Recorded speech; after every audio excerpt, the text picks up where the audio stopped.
بسم اللہ الرحمن الرحیم۔ حضور نبی اکرم صلی اللہ تعالیٰ علیہ وآلہ وسلم نے فرمایا ہے کہ اللہ رب العزت نے ارشاد فرمایا ہے، حدیث قدسی ہے، جو بندہ زمین پر جس طرح میرا ذکر کرتا ہے میں عرش پر اسی طرح اس کا ذکر کرتا ہوں۔ اب بندہ ذکر کرتا ہے اپنے حال، اپنے مرتبے کے مطابق، اور جب اللہ ذکر کرتا ہے تو وہ اپنے مرتبے اور اپنی شان کے مطابق۔ مگر فرمایا کہ اگر بندہ زمین پر میرا ذکر تنہا کرتا ہے، تنہا، دونوں طرح ذکر کرنے کی اجازت ہے اور حکم ہے، خفی بھی اور جلی بھی، بالسر بھی بالجہر بھی، فرد کے لیے بھی اور جماعت کے لیے بھی، سب کے لیے۔ فرمایا جو شخص میرا ذکر تنہا کرتا ہے میں عرش پر اس کا ذکر تنہا کرتا ہوں، اور جو شخص زمین پر میرا ذکر اور بہت سے لوگوں کے ساتھ مل کر کرتا ہے، فی مالا ان کا لفظ استعمال فرمایا، حلقہ، جماعت، بہت سے لوگوں کے ساتھ مل کر کرتا ہے اجتماع میں، تو میں بھی اس کا ذکر اجتماع میں کرتا ہوں۔ اب زمین پر اگر ہم اجتماع میں اللہ کا ذکر کریں گے تو اجتماع کن لوگوں کا ہوگا؟ ہم ہی لوگ ہیں نا، جیسے آپ لوگ، ہم لوگ بیٹھے ہیں،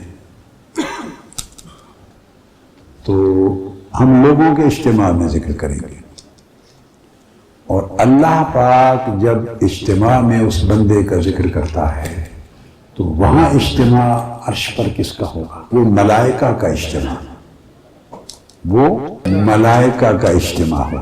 وہاں بھی فرمایا فی مالائن، وہ بھی عرش پر ملائکہ کے اجتماع میں اللہ اپنے اس بندے کا ذکر کرتا ہے۔ اس کا مطلب یہ ہوا جو بندہ جس کی زبان پر اللہ کا نام گونجتا ہے، اللہ کی زبان قدرت پر اس بندے کا نام گونجتا ہے، اور جو آدمی اللہ کے نام کی دھوم مچاتا ہے اللہ اس کے نام کی عرش پہ دھوم مچاتا ہے۔ تو آپ نہیں چاہتے کہ آپ کے نام کی اللہ کے ہاں دھوم مچے؟ چاہتے ہیں یا نہیں؟ تو پھر کیف کے ساتھ اللہ کا، کیف کے ساتھ اللہ کا نام لیں، اللہ کا ذکر کریں۔ حکایات میں آیا ہے کیا، جو اولیاء کرام، صوفیاء، عرفاء، انہوں نے اپنی کتب میں پہلے انبیاء کے زمانوں کی جو حکایات لکھی، ان میں ایک حکایت میں آیا ہے کہ ملائکہ نے عرض کیا باری تعالیٰ، تیرے ہاں تیرے بندے ابراہیم کی بڑی دھوم ہے، تو نے اس کو بڑی شانیں، بڑے مرتبے دیے ہیں۔ ابراہیم علیہ السلام قرآن مجید میں ہے نا ذکر، اعوذ باللہ من الشیطان الرجیم، وَإِذِ ابْتَلَىٰ إِبْرَاهِيمَ رَبُّهُ بِكَلِمَاتٍ فَأَتَمَّهُنَّ۔ اس بندے کا حال دیکھیے کیا ہوگا جس کے لیے اس کا مولا کہے کہ میں نے اس کو کئی طریقوں سے آزمایا، اور مولا کہے کہ میرے بندے نے ہر بار اس آزمائش میں کامیاب ہونے کا حق ادا کرتا۔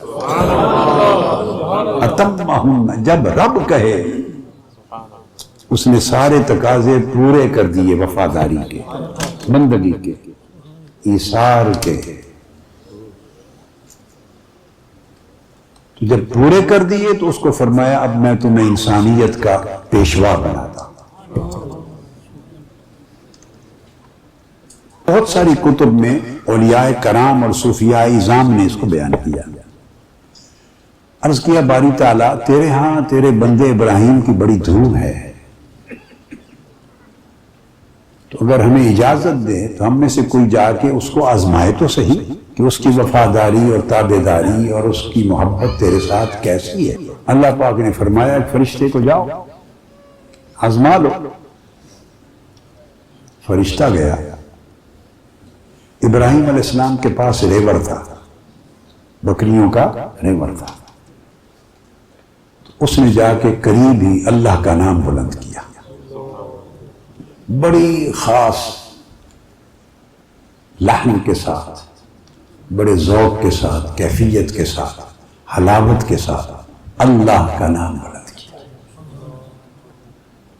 کس کا نام؟ اسی ذوق اور حلاوت سے کہیں نا کہ سینے ٹھنڈے ہو جائیں۔ نام بلند کیا، آنکھیں بند کر کے کہیں اس سے بڑا کوئی محبوب نہیں ہے۔ ساری محبتیں عشق نیچے دھکے کھاتے ہیں، نیچے دھکے کھاتے ہیں۔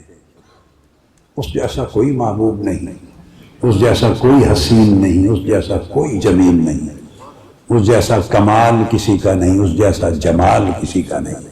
اس محبوب کا، حسین و جمیل محبوب حقیقی کا نام بلند کیا۔ کس کا؟ آنکھیں بند کر کے۔ تو جب خوبصورت انداز سے نام بلند کیا، ابراہیم علیہ السلام کے کانوں میں آواز آئی، آپ طرف اٹھے۔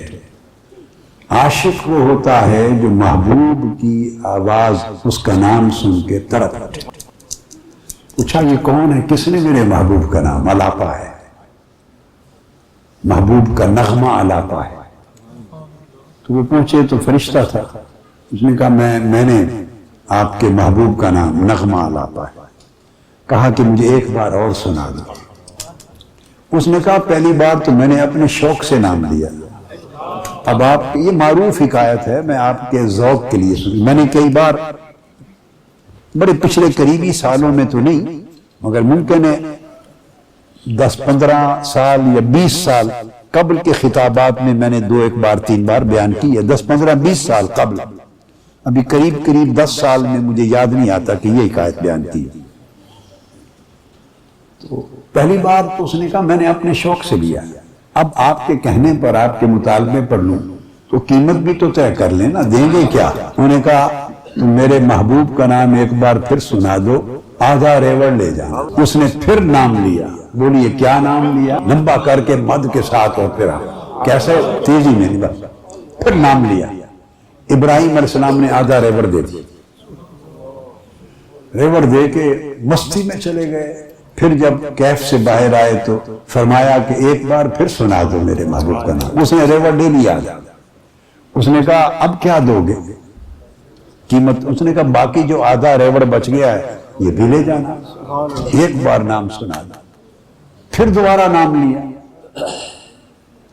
کون سا نام لیا؟ میں عاشقوں کی طرح سننا چاہتا ہوں، ایسے نہیں، روکھا نہیں، آنکھیں بند کر کے عاشقوں کی طرح نام لیں۔ علیہ السلام نے فرمایا، ایک حدیث پاک ہے کہ اللہ کا ذکر اس طرح کرو کہ دیکھنے والے، اس زمانے میں منافق مذاق اڑاتے تھے مسلمانوں کہ دیکھنے والے جو منافق لوگ ہیں اور اعرابی ہیں وہ دیکھیں اللہ کا ذکر کرتے ہوئے تو کہیں یہ مجنون ہے، پاگل ہے۔ فرمایا اس طرح اللہ کا ذکر کرو کہ ناسمجھ دیکھے تو سمجھے پاگل ہو گیا ہے۔ کیا ہو گیا ہے؟ پاگل ہو گیا ہے۔ تو اس طرح مجنونانہ، آپ تصور کر سکتے ہیں مجنون لیلا کا نام کیسے لیتا ہوگا؟ تصور کر سکتے ہیں؟ تو مجنو کا لیلا کا نام لینا، اس کی کیا نسبت، کیا نسبت کسی عاشق کے حقیقی کا مولا کا نام لینے کے ساتھ۔ تو پھر نام لیا آپ نے، بقیہ ریوڑ بھی دے دیا۔ پھر جب عالم مستی سے پھر دوبارہ رجوع کیا تو فرمانے لگے ایک بار پھر لے لو، نام سنا دے۔ اس نے کہا اب تو آپ کے پاس بچا ہی کچھ نہیں، اب کیا دو گے؟ تو فرمایا اس کے لیے اس ریوڑ کی رکھوالی کرنے والا چرواہا بھی تو چاہیے نا، مجھے نوکر بنا کے لے جاؤ، ریوڑ کی رکھوالی کروں گا، مجھے میرے مولا کا نام سناتے رہیں۔ آپ سمجھیں نا بات؟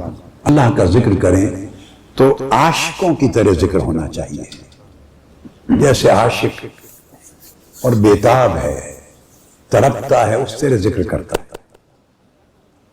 اور بس آخری ایک نقطہ اس کے ساتھ وہ یہ کہ اللہ پاک نے یہ پورا مکان بنایا ہے ہمارے جسم کا، ہمارے جسم کا مکان بنایا ہے ہمارے لیے۔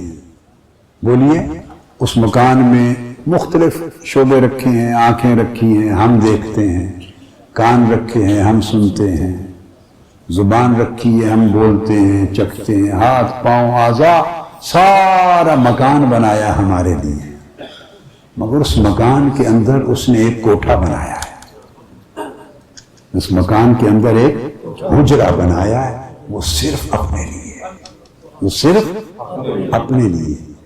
وہاں وہ بندے سے کہتا ہے کہ میں نے بنایا تو اپنے لیے ہے، کیا تو اس کو ایسا کرتا ہے کہ میں اس میں رہوں؟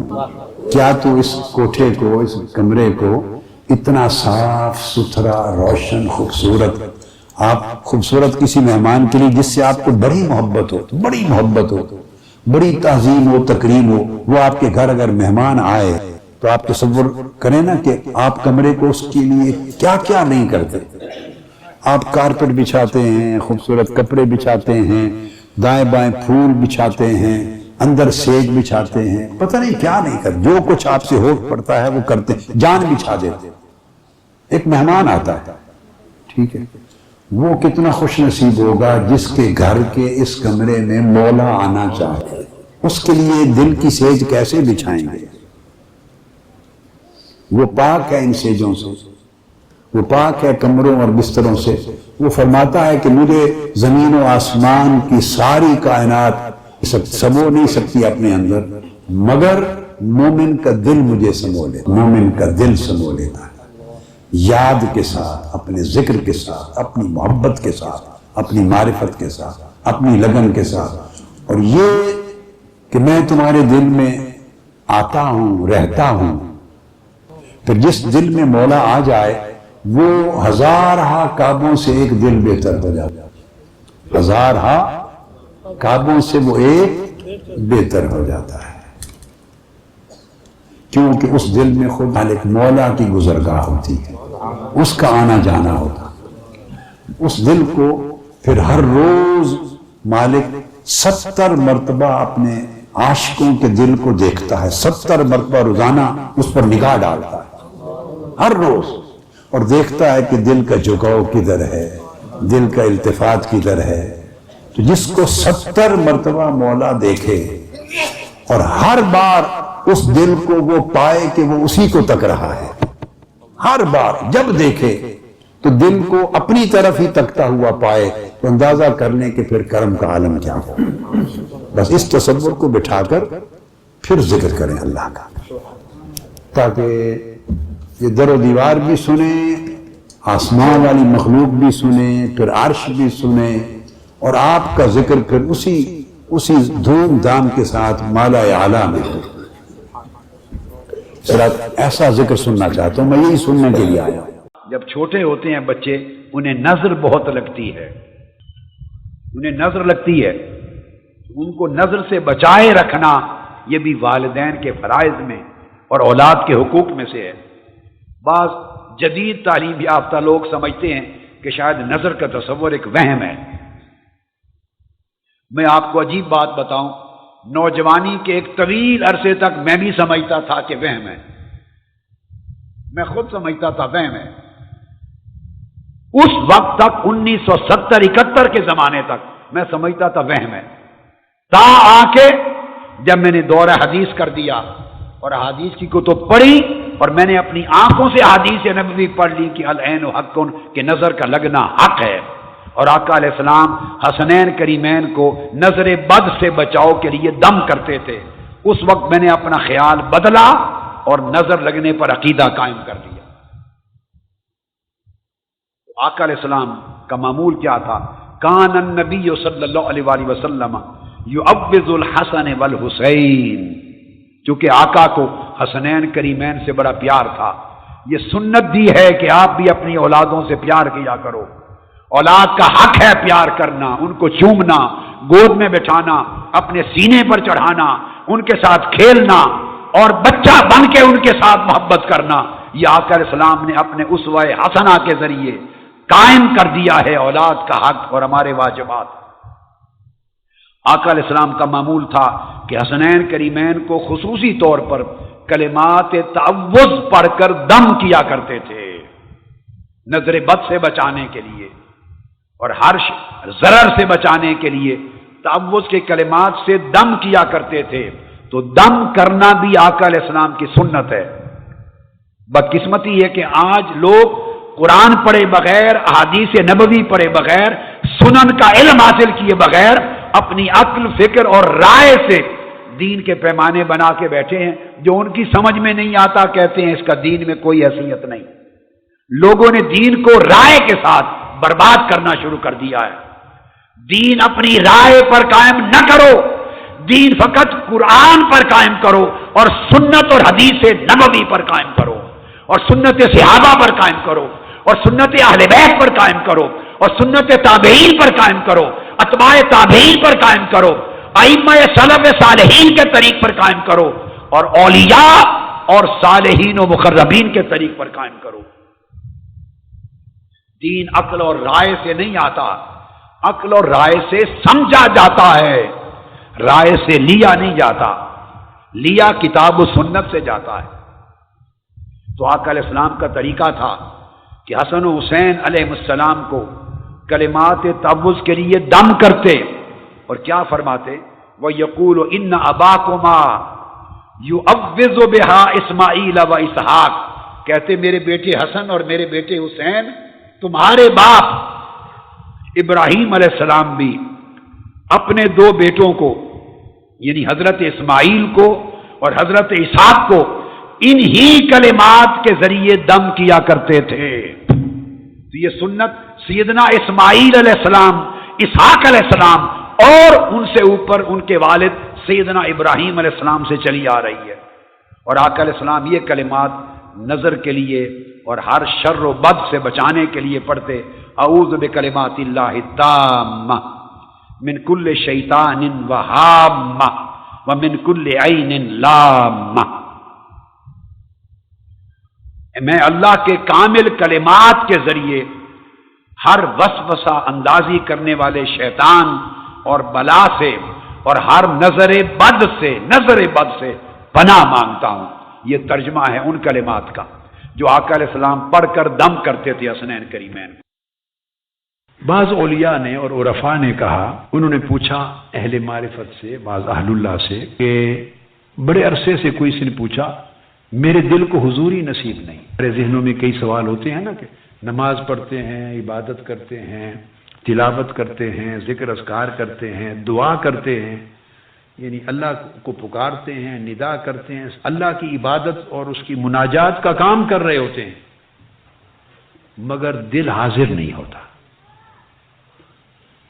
بس ایسے دعا ہے تو گزر گئی، عبادت کے کلمات تھے، نماز کے گزر گئے، رجوع اللہ تھا گزر گیا، دل حاضر نہیں ہوتا۔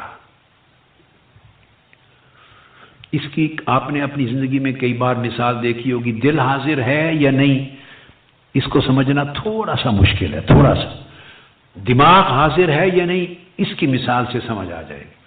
کئی بار آپ نے دیکھا ہے کئی لوگ ایسے ہوتے ہیں جن کی کنسنٹریشن نہیں ہوتی ان میں، وہ بات سن رہے ہوتے ہیں مگر آپ کہتے ہیں یہ حاضر دماغ نہیں ہے، اس کی کنسنٹریشن نہیں ہے۔ ڈاکٹرز بھی کہتے ہیں کہ اس بچے کو، اس طالب علم کو کنسنٹریشن کی کمی ہے، وہ گھنٹوں گھنٹوں بیٹھتے ہیں کتابوں پر، وہ کہتے ہیں مجھے کچھ یاد نہیں ہوتا۔ ہر ایک کا پرابلم میموری کا پرابلم نہیں ہوتا، بعض اوقات بہت سے لوگوں کو کنسنٹریشن کا پرابلم ہوتا، اس کی کنسنٹریشن ہی نہیں ہے۔ کیا پڑھا؟ وہ گھنٹوں بیٹھا رہا، آنکھوں کے آگے الفاظ سطریں صفحے گزرتے رہے، اس کی کنسنٹریشن ہی نہیں، تو وہ پھر آگے جب یاد کیسے ہوگا؟ بعض اوقات آپ گفتگو سنتے ہیں، خطاب، تو بعض پریشانیاں ہوتی ہیں اس کا سبب، بعضوں کی کنسنٹریشن کا یا بعض اوقات لیک آف الرٹنس ہوتی ہے۔ آپ ایک چیز کو دیکھتے ہیں تو غلط پڑ جاتے ہیں، آپ دیکھتے ہیں تو پیج نمبر غلط پڑ جاتے ہیں، لفظ کچھ اور لکھا ہوا تھا، صحیح پڑھ رہے ہیں، کچھ اور سمجھ کے پڑھ رہے ہیں، غلط پڑھ لیا۔ ڈاکٹر کے پاس جاتے ہیں، یہ کیا میٹر؟ وہ کہتا ہے یہ لیک آف الرٹنس ہے، الرٹ نہیں ہے مائنڈ آپ کا۔